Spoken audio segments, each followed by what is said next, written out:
ఎన్నో వీడియోస్ మీ ముందు నేను చూపెడుతున్నాను ఇలాంటివి. నేను నా వీడియోస్ చూడమని చెప్తలేను, కనీసము మన క్రైస్తవులపైన జరుగుతూ మత మార్పిడి పేరు మీద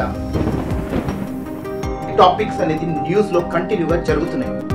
धर्मांतरण का आरोप लगाया, पूरे धर्मांतरण का ये पूरा मामला सामने आया है.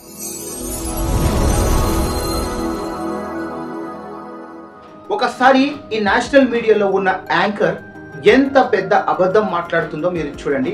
నేను వీడియో క్లిప్ ప్లే చేస్తున్నాను, చూడండి. इस दौरान पास्टर ही ग्रामीणों से वाद विवाद और गाली गलौज करने लगा. ग्रामीणों से वाद विवाद और गाली गलौज करने लगा. ग्रामीणों से वाद विवाद और गाली गलौज करने लगा.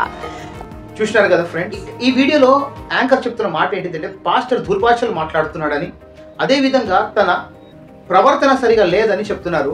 కానీ ఇక్కడ ఎవరు భయంతో ఉన్నారు, ఎవరు కొడతానని బెదిరిస్తున్నారో మీరు ఈ క్లిప్ లో ఎంత ఓపెన్లీగా ఫాల్స్ స్టేట్మెంట్ ఇస్తూ క్రిస్టియానిటీని ఎలా తొక్కాలని చూస్తున్నారో అనేది మీకు క్లియర్ గా అర్థమవుతుంది. ఏ సేవకుడు బూతులు మాట్లాడాడు, అదే విధంగా అసభ్యంగా మాట్లాడాడు, కానీ వీళ్ళు వాంటెడ్లీ ఇలా చూపెడుతున్నారు. సో ఫ్రెండ్స్, ఒక్కసారి ఇక్కడ మార్పిడి జరుగుతుందని అతన్ని పట్టుకొని ఆ పాస్టర్ వాళ్ళ భార్యను ఇద్దరిని అరెస్ట్ చేశారండి. మీరేమంటారో మాకు కామెంట్స్ ద్వారా తెలియజేయండి. God bless you all, have a great day.